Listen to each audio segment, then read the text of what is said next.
તો સુરત શહેરના આ વિવિધ વિસ્તારોની અંદર ધોધમાર વરસાદ છે અને વરસાદને કારણે મોટા ભાગના ગરનાળામાં પાણી ભરાયા હોવાના અહેવાલ મળી રહ્યા છે। લિંબાયતને જોડતા ગરનાળામાં પાણી ભરાયા અને હાલાકી જોવા મળી, જ્યાં ઉધનાના ભીમનગર ગરનાળામાં પાણી ભરાતા મુશ્કેલી વધી છે। રસ્તા પર ઘૂંટણસમાં પાણી છે અને લોકો થયા છે પરેશાન।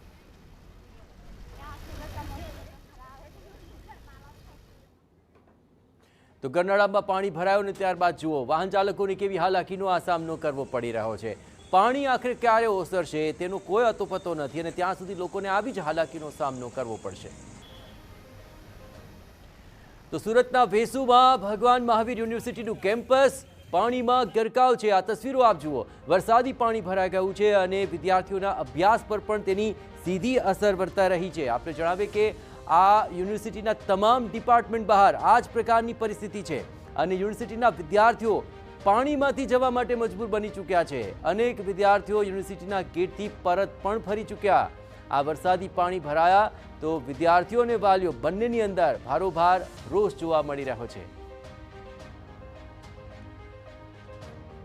વરસાદે ફરી મનપાની કામગીરીની ખોલી છે પોલ, જ્યાં સુરત શહેરમાં વહેલી સવારથી જ અવિરત વરસાદ છે અને શહેરના અનેક વિસ્તારોમાં રસ્તા પાણીમાં ગરકાવ છે।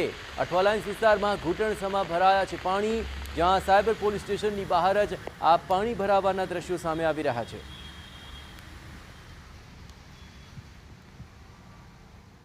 તો સુરતના પાંડેસરા ભેસ્તાન રોડ પર પાણી ભરાયા અને જુઓ એમ્બ્યુલન્સને પડી છે હાલાકી। વરસાદને કારણે વાહનો રોંગ સાઈડ આવ્યા અને આ મુશ્કેલી વધી ગઈ।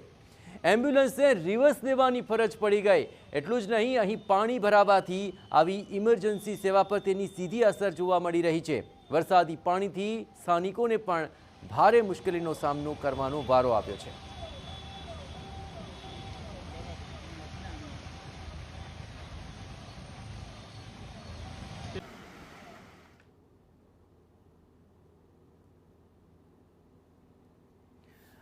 તો સુરત જિલ્લાના બારડોલી અને કડોદરા સહિતના વિસ્તારોમાં ધોધમાર વરસાદ છે।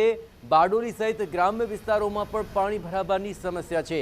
પ્રી મોન્સૂન કામગીરીના અભાવે લોકોને પડી રહી છે આ હાલાકી, જ્યાં પાણીના યોગ્ય નિકાલની વ્યવસ્થા નથી અને તેના જ કારણે જુઓ રસ્તા જળમગ્ન બની ગયા છે। કડોદરામાં સ્થાનિકો જાતે ગટર ખોલીને પાણી નીકાળવા માટે મજબૂર બન્યા છે।